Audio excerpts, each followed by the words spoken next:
और इस बार तो ये दीपावली भी बहुत खास है। आपको लगेगा हर दीपावली का अपना महत्व होता है, इस बार खास क्या है? खास है अयोध्या में प्रभु राम 500 साल बाद फिर से अपने भव्य मंदिर में विराजमान हुए हैं।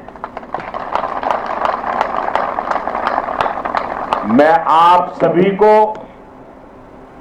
और मां भारती की सेवा में तैनात देश के हर जवान को दीपावली की हार्दिक शुभकामनाएं देता हूं।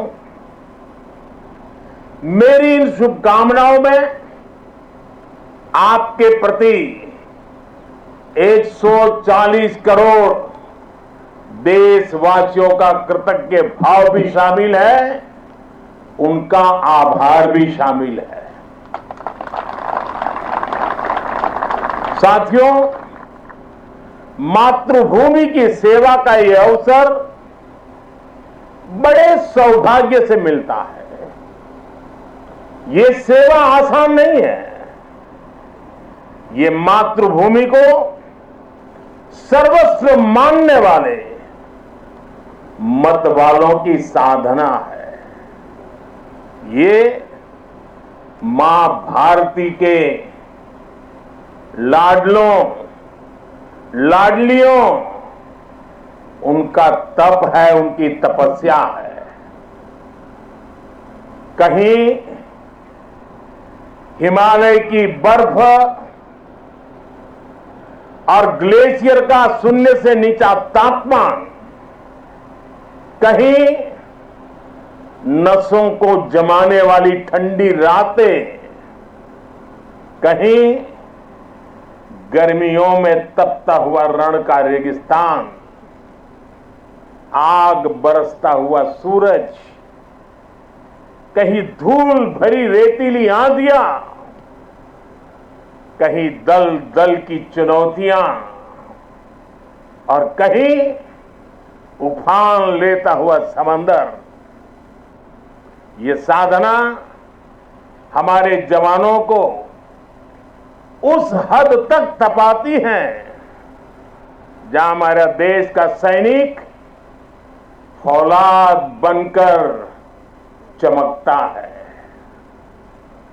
एक ऐसा फौलाद जिसे देखकर दुश्मन की रूह दहल उठती है।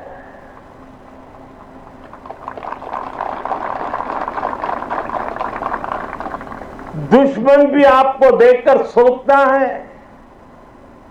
कि जो ऐसे क्रूरतम प्रहारों से विचलित नहीं हुआ, उसे भला कौन हरा पाएगा। आपकी यह अटल इच्छा शक्ति, आपका यह अथाह शौर्य, पराक्रम की पराकाष्ठा, देश जब आपको देखता है तो उसे सुरक्षा और शांति की गारंटी दिखाई देती है। दुनिया जब आपको देखती है तो उसे भारत की ताकत दिखाई देती है, और दुश्मन जब आपको देखता है तो उसे बुरे मंसूबों का अंत दिखाई देता है। आप जब जोश में दहाड़ते हैं तो आतंक के आका कांप जाते हैं। यह है मेरी सेना का, मेरे सुरक्षा बलों का पराक्रम। मुझे गर्व है हमारे जवानों ने हर मुश्किल से मुश्किल मौके पर अपने इस सामर्थ्य को सिद्ध किया है। साथियों, आज जब मैं कच्छ में खड़ा हूं तो यहां हमारी नेवी का जिक्र भी उतना ही स्वाभाविक हो जाता है। ये गुजरात का समुद्री तट देश की बहुत बड़ी ताकत है। इसलिए यहां की समुद्री सीमा भारत विरोधी षड्यंत्रों का सबसे ज्यादा सामना करती है। कच्छ के इसी क्षेत्र में भारत की अखंडता का उद्घोष करती ये सर क्रीक भी है। अतीत में इस क्षेत्र को रणभूमि बनाने की कोशिशें भी हुई। देश जानता है सर क्रीक पर दुश्मन की नापाक नजरें कब से टिकी है, लेकिन देश निश्चिंत भी है क्योंकि सुरक्षा में आप तैनात है।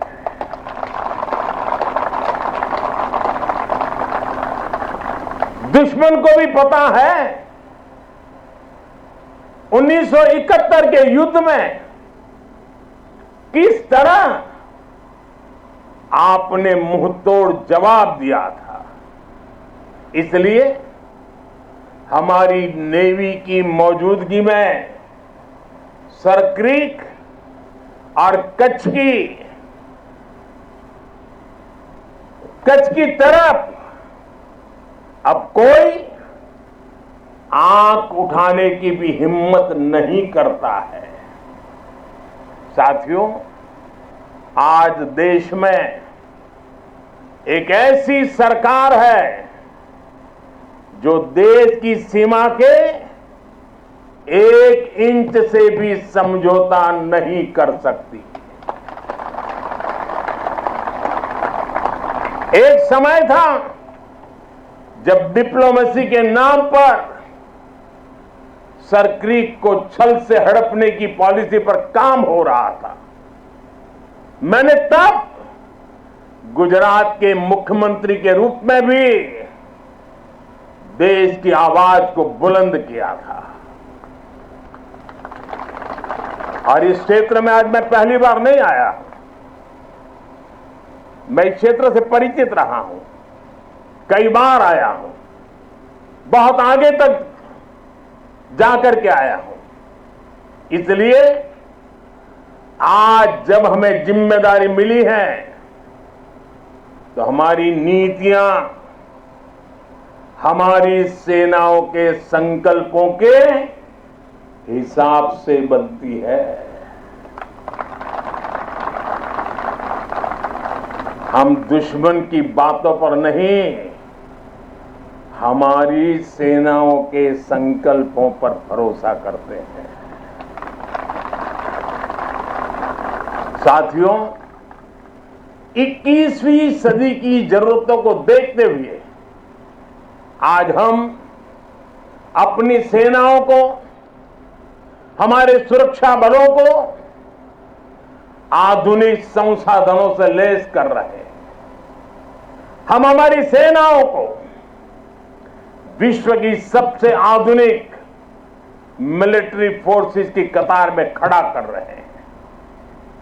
हमारे इन प्रयासों का आधार है रक्षा क्षेत्र में आत्मनिर्भर भारत।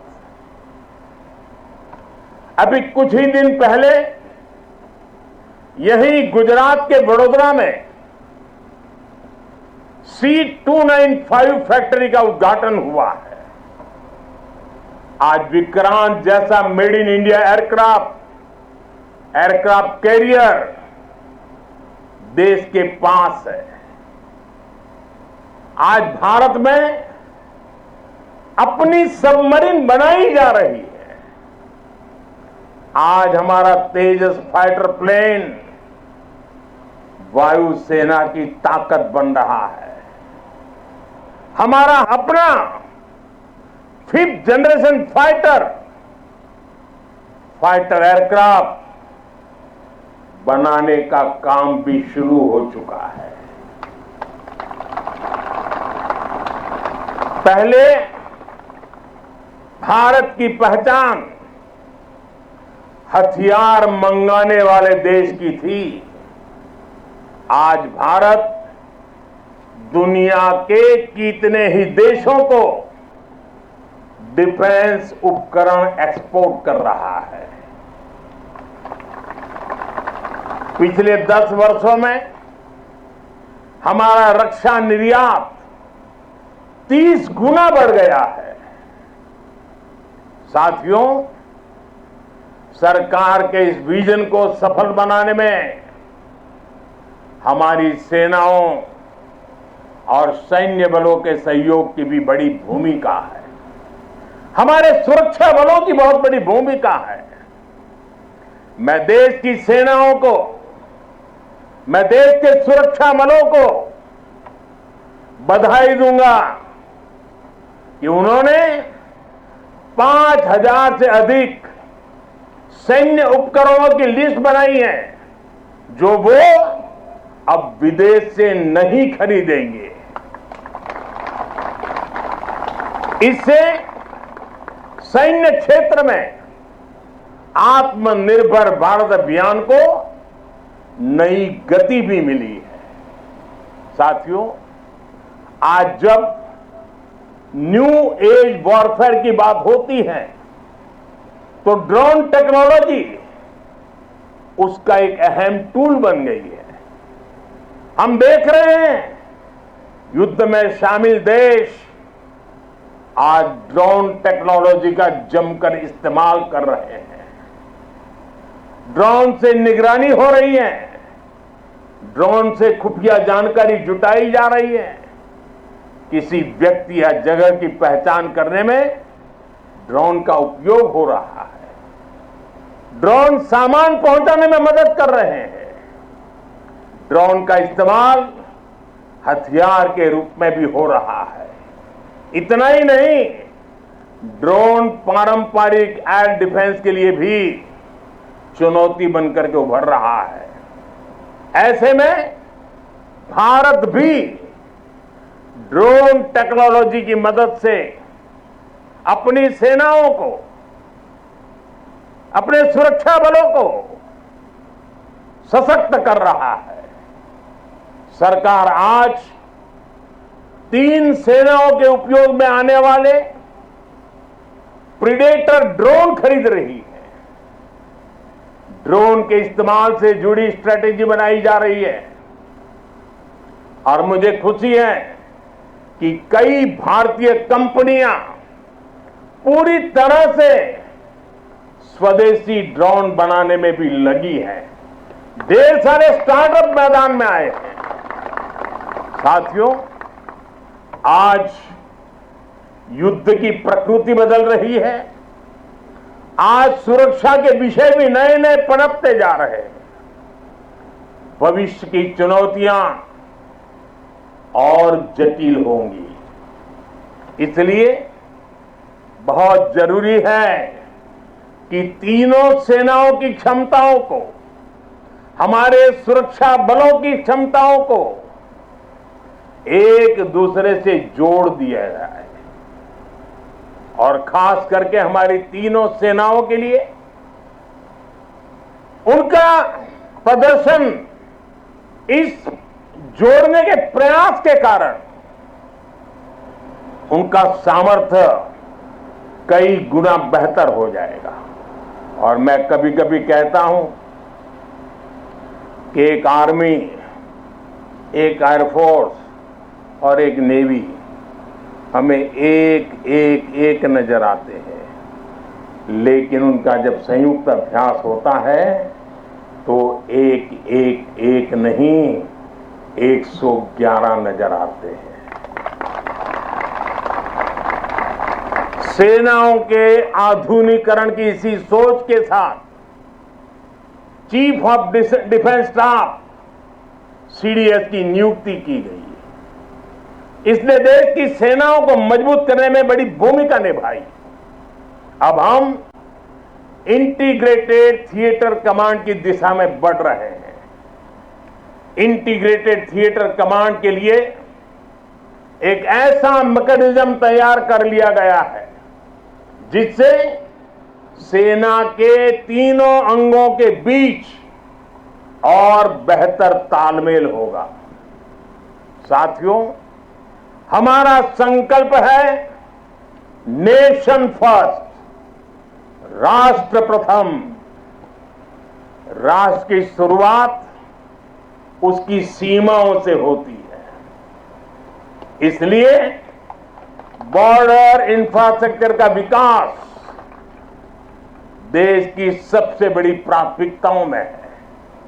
बीआरओ ने 80,000 किलोमीटर से ज्यादा सड़क का निर्माण किया है। लद्दाख और अरुणाचल प्रदेश में भी रणनीतिक रूप से महत्वपूर्ण सड़कें बनाई गई है। पिछले 10 वर्षों में बीआरओ ने 400 के आसपास बड़े पुल बनाए हैं। आप जानते हैं, देश के सबसे दूर दराज के इलाकों में ऑल वेदर कनेक्टिविटी के लिए हमारी सेनाओं के लिए टनल कितनी महत्वपूर्ण है। इसलिए पिछले 10 वर्षों में अटल और सेला जैसी सामरिक महत्व की अनेकों बड़ी सुरंगों का निर्माण पूरा किया है। बीआरओ देश के अलग अलग हिस्सों में टनल बनाने के काम को तेज गति से पूरा कर रहा है। साथियों, हमने सीमावर्ती गांवों को आखिरी गांव मानने की सोच भी बदली है। आज हम उन्हें देश का प्रथम गांव कहते हैं। आखिरी गांव नहीं, वो प्रथम गांव है। वाइब्रेंट विलेज योजना के तहत देश के प्रथम गांवों का विकास किया जा रहा है। वाइब्रेंट विलेज यानी सीमा पर बसे ऐसे वाइब्रेंट गांव जहां वाइब्रेंट भारत के प्रथम दर्शन हो। हमारा देश का तो ये विशेष सौभाग्य है कि हमारे ज्यादातर सीमावर्ती इलाकों को प्रकृति ने विशेष आशीर्वाद दिया है। वहां पर्यटन की अपार संभावनाएं हैं। हमें उसे तराशना है, निखारना है। इसके जरिए इन गांवों में बसे नागरिकों का जीवन बेहतर होगा, उन्हें नए अवसर मिलेंगे। वाइब्रेंट विलेज अभियान के जरिए हम ये होता देख रहे हैं। आप ही के यहाँ आसपास के जो दूर दराज के आखिरी गांव कहे जाते थे, जो आज पहले गांव है, वहां सीवीड का काम आपकी नजरों के सामने तेजी से बढ़ रहा है। बहुत बड़ा आर्थिक नया एक क्षेत्र खुल रहा है। यहां मैंग्रोव के पीछे एक बड़ी ताकत हम लगा रहे हैं। वो देश के पर्यावरण के लिए तो बहुत सुनहरा अवसर है, लेकिन ये मैंग्रोव के जो जंगल तैयार होंगे वो यहां के टूरिस्टों के लिए, और जैसे धोरडों में रणोत्सव ने पूरे देश और दुनिया को आकर्षित किया है, देखते ही ये इलाका टूरिस्टों का स्वर्ग बनने वाला है, आपकी आंखों के सामने बनने वाला है। साथियों, इस विजन को आगे बढ़ाने के लिए हमारी सरकार के मंत्री भी सीमावर्ती वाइब्रेंट विलेज में जा रहे हैं। आज वो वाइब्रेंट विलेज में रुकते हैं जहां ज्यादा से ज्यादा समय बिताते हैं। ऐसे में देश के लोगों में भी इन गांवों को लेकर आकर्षण बढ़ रहा है, उत्सुकता बढ़ रही है। साथियों, राष्ट्रीय सुरक्षा के साथ एक और पहलू जुड़ा हुआ है जिसकी उतनी चर्चा नहीं होती। ये है बॉर्डर टूरिज्म, और इसमें हमारे कच्छ के पास अपार संभावनाएं हैं। इतनी समृद्ध विरासत, आकर्षण और आस्था के इतने अद्भुत केंद्र और प्रकृति की अद्भुत देन। गुजरात में कच्छ और खंभात की खाड़ी के मैंग्रोव फॉरेस्ट बहुत महत्वपूर्ण है। गुजरात के समुद्री तटों पर समुद्री जीवों और वनस्पतियों का पूरा इकोसिस्टम है। सरकार ने भी मैंग्रोव के जंगलों के विस्तार के लिए कई कदम उठाए हैं। पिछले वर्ष लॉन्च की गई मिस्टी योजना पर सरकार तेजी से काम कर रही है। साथियों, यूनेस्को वर्ल्ड हेरिटेज साइट में हमारा धोलावीरा ये भी शामिल है, और वो तो हमारे देश के हजारों साल के सामर्थ्य की पहचान है। धौलावीरा में सिंधु घाटी की सभ्यता के अवशेष बताते हैं कि हजारों वर्ष पूर्व वो शहर कितने व्यवस्थित तरीके से बसा हुआ था। यही गुजरात के समुद्र से थोड़ी दूरी पर लोथल जैसे व्यापारिक केंद्रों ने भी एक समय में भारत की समृद्धि के अध्याय लिखे। लखपत में गुरु नानक देव जी की चरण रज है। कच्छ का कोटेश्वर महादेव मंदिर हो, माता आशापुरा का मंदिर हो, काला डूंगर पहाड़ी पर भगवान दत्तात्रेय का साक्षात दर्शन होता हो, या फिर कच्छ का रण उत्सव या सर क्रीक को देखने का उत्साह। कच्छ के एक जिले में ही पर्यटन का इतना पोटेंशियल है कि टूरिस्ट को पूरा हफ्ता भी कम पड़ जाए। उत्तर गुजरात की सीमा पर नड़ाबेट में हमने देखा है कि कैसे बॉर्डर टूरिज्म लोगों में छाया हुआ है। हमें ऐसी ही हर संभावना को साकार करना है। जब ऐसे स्थानों पर देश के अलग अलग हिस्सों से पर्यटक आते हैं, वो भारत के वो दो हिस्से आपस में कनेक्ट हो जाते हैं।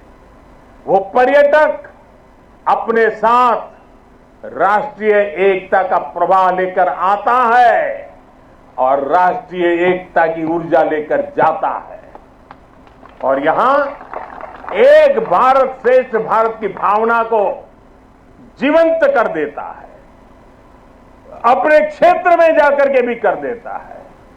यही भावना हमारी राष्ट्रीय सुरक्षा का मजबूत आधार तैयार